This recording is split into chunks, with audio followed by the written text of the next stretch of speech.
नमस्कार। अढ़ाई का अड्डा की शुरुआत सबसे जरूरी खबर के साथ। भिलाई से बड़ी खबर आपको बता दें, भिलाई टाउनशिप में जल संकट गहरा गया है। टाउनशिप की 2 और पानी की टंकियां अनफिट पाई गईं।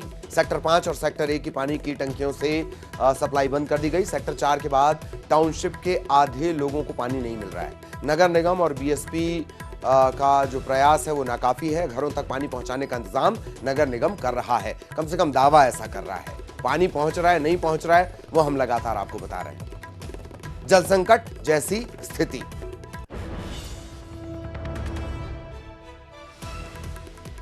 दो पानी की टंकियों के भरभराकर गिरने के बाद जांच हुई।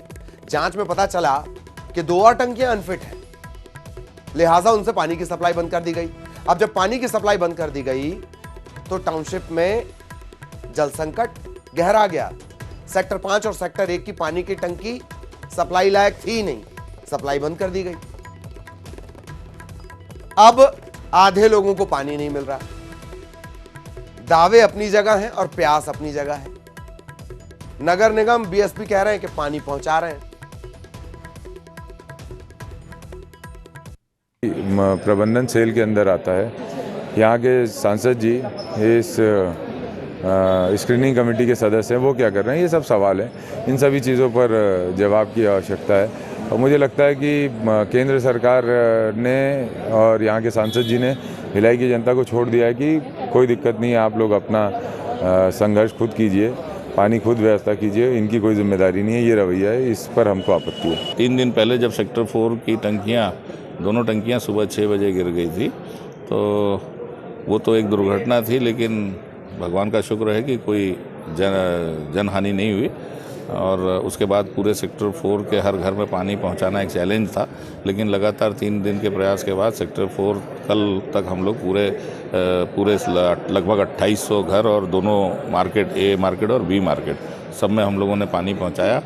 दैनिक उपयोग के पानी के लिए हमने टैंकरों के माध्यम से जो सड़क में बोर थे उस बोर में पंप लगा के पाइप बिछा के नगर निगम के माध्यम से हमने पानी पहुंचाया। भिलाई के सेक्टर 4 की पानी टंकी गिरने के बाद में टाउनशिप में जल संकट गहरा गया है। इसके साथ साथ अब जो है बीएसपी प्रबंधन ने भिलाई के सेक्टर 5 और सेक्टर 1 की पानी टंकी को भी अनफिट घोषित कर दिया है। तो देख सकते हैं कि यहाँ पर एक पट्टिका लगाई गई है जिसमें ये बताया गया है कि किस तरह से टंकी असुरक्षित घोषित की गई है और लोगों को ये चेतावनी दी गई है कि इससे दूर रहें।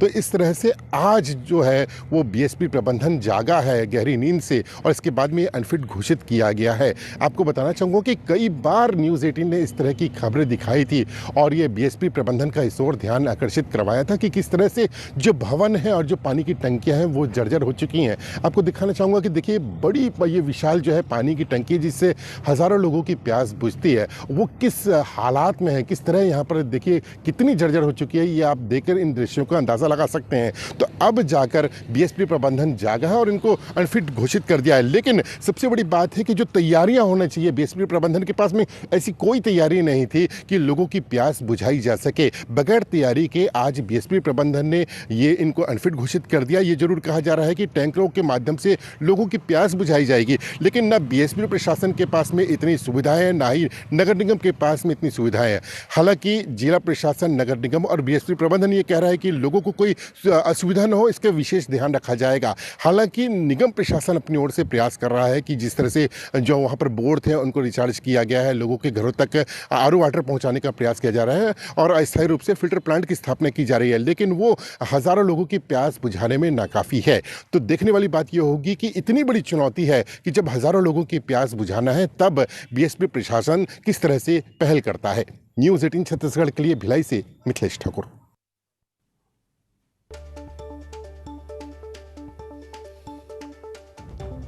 तो सेक्टर 5 और सेक्टर 1 पानी की टंकियां अनफिट होने की वजह से पानी की सप्लाई बंद। इसके चलते खासी दिक्कत। आरोप प्रत्यारोप के दौर के बीच सबसे बड़ा सवाल यह कि प्यास बरकरार है और स्थायी समाधान क्या। भिलाई टाउनशिप में पानी का संकट गहरा गया है। दुर्ग भिलाई की समस्या इस वजह से भी बेहद महत्वपूर्ण हो जाती है। राजनीतिक तौर पर सत्ता का एक केंद्र दुर्ग भिलाई है। सहयोगी मिथिलेश हमारे साथ जुड़े हुए हैं। एक बार फिर मिथिलेश के पास हम आपको लिए चलेंगे। मिथिलेश, फिलहाल क्या स्थिति, क्या अपडेट और स्थायी समाधान क्या? वो ठीक है, 2 टंकियां अनफिट हो गई हैं, स्थायी समाधान क्या मिथिलेश? देखिए, अभी स्थायी समाधान की कोई तो चर्चा ही नहीं हो रही है, क्योंकि प्राथमिक रूप से यह है कि लोगों के घरों तक पानी पहुंचाना। क्योंकि जिस तरह से भिलाई टाउनशिप में हम ये पहले ही कहते रहे हैं कि कभी भी जो है इस तरह की स्थिति निर्मित हो सकती है, चाहे भवनों की बात किया जाए, चाहे पानी टंकियों की बात किया जाए। लगातार हम देख रहे थे और अपने चैनल के माध्यम से बता भी रहे थे बीएसपी प्रशासन को कि देखिए किस तरह से जर्जर हो चुके हैं, आवास भी जर्जर हो चुके हैं, भवन जर्जर हो चुके हैं और पानी टंकियाँ जर्जर हो चुकी है। और उसी के ठीक जब हमने कहा तो उसके बाद भी जब प्रशासन नहीं चेता, उसके बाद में 2 दिन पहले ही सेक्टर 4 की पानी की टंकी जो है भरभरा कर गिर गई थी। इसके बाद में जब सर्वे करवाया गया तो अधिकांश टंकियों को यह देखा गया कि वो भी पानी की टंकियां जर्जर हो चुकी है। अब उसको अनफिट घोषित कर दिया गया है। अब ऐसी स्थिति में जब सेक्टर 4 की पानी की टंकी गिर चुकी है, उसके बाद में सेक्टर 5 की पानी की टंकियों को जर्जर कर दिया, घोषिट कर दिया गया, सेक्टर 1 की कर दिया गया, तो लगभग आधे टाउनशिप में पानी का संकट गहरा गया है। अब निगम प्रशासन द्वारा अस्थायी रूप से लोगों के घरों तक पानी पहुंचाने के लिए टैंकरों के माध्यम से पानी पहुंचाया जा रहा है। आरओ प्लांट लगाए जा रहे हैं अस्थायी रूप से, और जो है जहां जहां भी हो सकता है जो बोर होते हैं उनको चार्ज किया गया है। लेकिन जो है ऊंट के मुंह में जीरे के समान ये नजर आता है, क्योंकि जिस तरह से आबादी है उस हिसाब से पानी नहीं मिल पा रहा है। तो ऐसे में लोगों के संकट काफी गहरा गया है। सबसे बड़ी बात है जो जिम्मेदार है, खासतौर पर यदि मैं बात करूं बीएसपी प्रशासन की, तो उसकी पूरी जिम्मेदारी बनती है कि लोगों के घरों तक पानी पहुंचाया जाए। तो उनके द्वारा अभी तक कोई पहल नहीं की गई है और निगम प्रशासन के द्वारा कोशिश की जा रही है।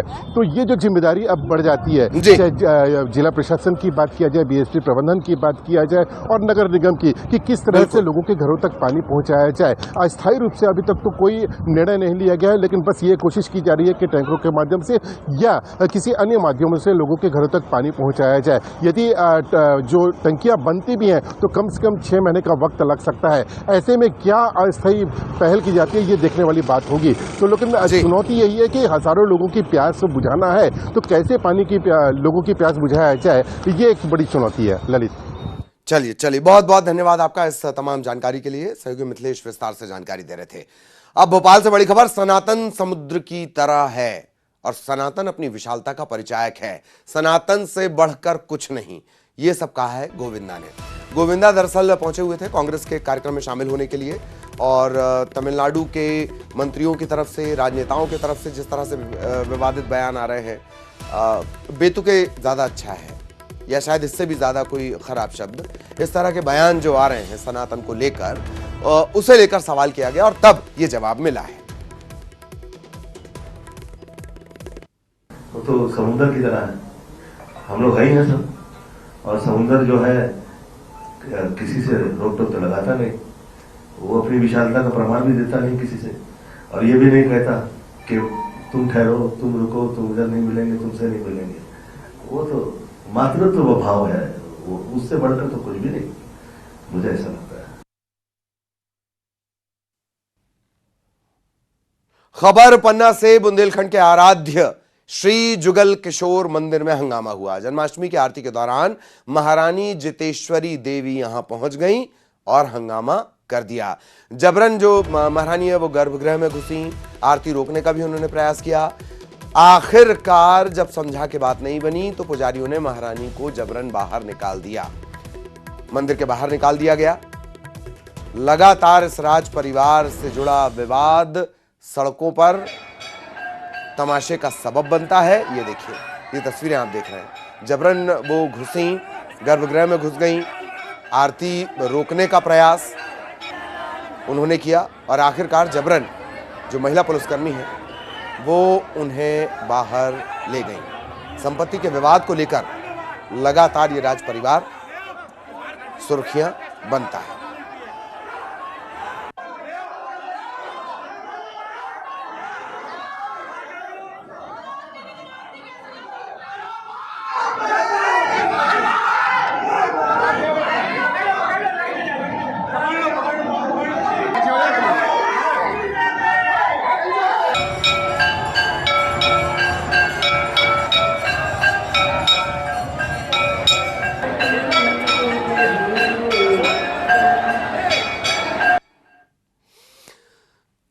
बड़ी खबर अंबिकापुर से। शव को कंधे पर रख कर ले गए परिजन। सड़क है नहीं, लिहाजा शव को कंधे पर रखकर ले जाना पड़ा। कंधे पर शव को लेकर कई किलोमीटर तक परिजन पैदल चलते रहे। उदयपुर थाना इलाका लगता है। गौरैया डोल इलाके की घटना है। कंधे पर शव ले जाने का वीडियो लगातार वायरल हो रहा है। गांव में सड़क नहीं है, लिहाजा स्वजन की मृत्यु पर दुख जताने का अधिकार भी इन गांव वालों को नहीं है। पहले शव को किसी तरह लेकर घर तक पहुंचने की मजबूरी, ताकि क्रियाकर्म हो सके, अंतिम संस्कार हो सके। इसी तरह से शव को कई किलोमीटर तक ले जाना पड़ता है। गौरैया डोल इलाका है।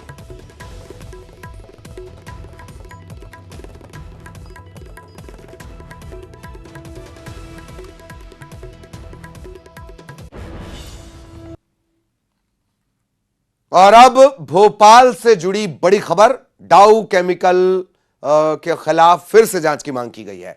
डाउ केमिकल पर आपराधिक सम्मन जारी करने की मांग की गई है। खास बात यह कि मांग किसने की है? 12 अमेरिकी सांसदों ने मांग की है। अमेरिका के न्याय विभाग से मांग की गई है 1984 का भोपाल गैस कांड, कंपनी पर आपराधिक सम्मन जारी किया जाए, ये मांग की गई है। और ये मांग की गई है 12 अमेरिकी सांसदों की तरफ से। और अब यह माना जा रहा है कि कंपनी के खिलाफ आपराधिक सम्मन जारी हो सकता है।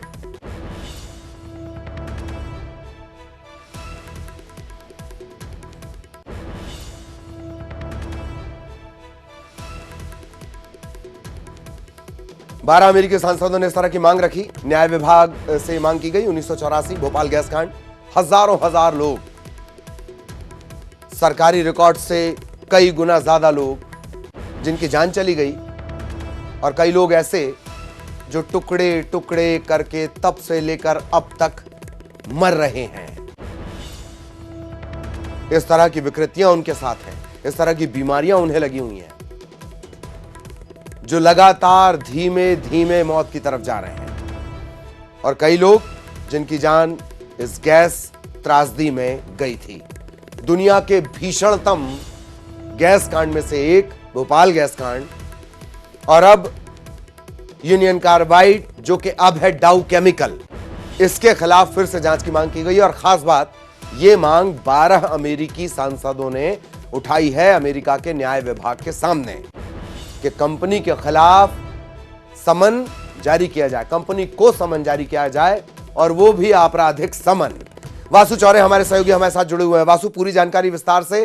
खास बात यह भी कि जब अमेरिकी सांसद इस सवाल को उठा रहे हैं, मसले को उठा रहे हैं, गंभीरता बढ़ जाती है और उम्मीद भी। वासु। बिल्कुल अली जी, देखिए डाउ केमिकल की जो फैक्ट्री थी यूनियन कार्बाइड भोपाल में, जहां पर सदी का सबसे बड़ा जो एक केमिकल हादसे की बात करें या औद्योगिक त्रासदी की बात करें, वो घटित हुई। और उसके बाद से लगातार इस पूरे मामले को लेकर विवाद और राजनीति दोनों होते हुए आए।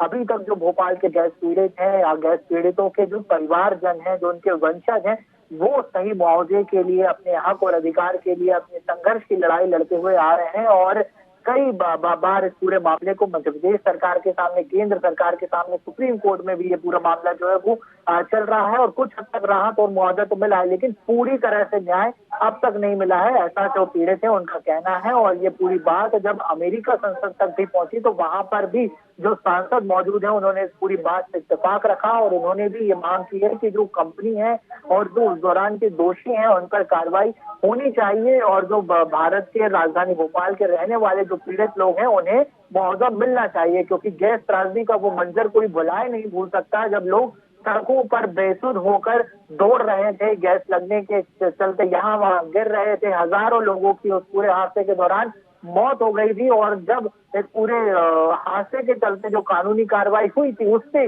कई लोगों ने पूरी तरह से उसको खारिज किया था और उससे असंतुष्टि जताई थी और उसकी जो पूरी लड़ाई है वो अब तक जारी है। अब देखना होगा कि जब अमेरिका संसद में भी ये पूरा मामला उठाया और वहां पर जो संबंधित विभाग है जब उनके सामने वहां पे सांसदों ने करीब 12 सांसदों ने मांग रखी है कि इस पूरे मामले की जांच होनी चाहिए और जो दोषी हैं उनके खिलाफ कार्रवाई होनी चाहिए। तो अब वहां पर क्या कुछ जो एक्शन है वो देखने को मिलता है और इस पूरे मामले को लेकर भारत सरकार और अमेरिका के बीच किस तरीके की वार्तालाप होती है तो ये अब काफी ज्यादा महत्वपूर्ण पहलू जो है वो हो गया है क्योंकि लगातार देखा है कि जो भारत और अमेरिका के रिश्ते में सुधार आया है और अब इसका कितना फायदा भोपाल के पीड़ितों को मिलता है ये बड़ी बात होगी और देखने वाली बात होगी। जी बहुत बहुत शुक्रिया वासु इस तमाम जानकारी के लिए।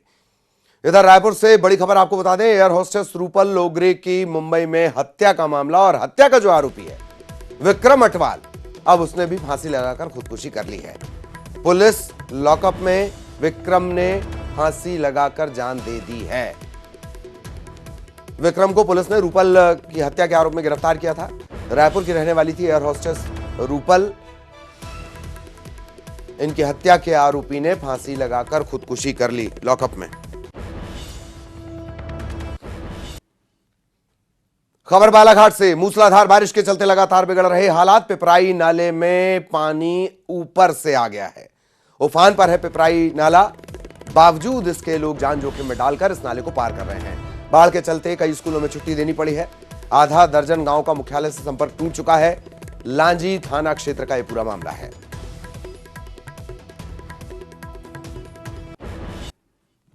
और इसी के साथ इस बुलेटिन में इतना ही। खबरें जारी रहेंगी।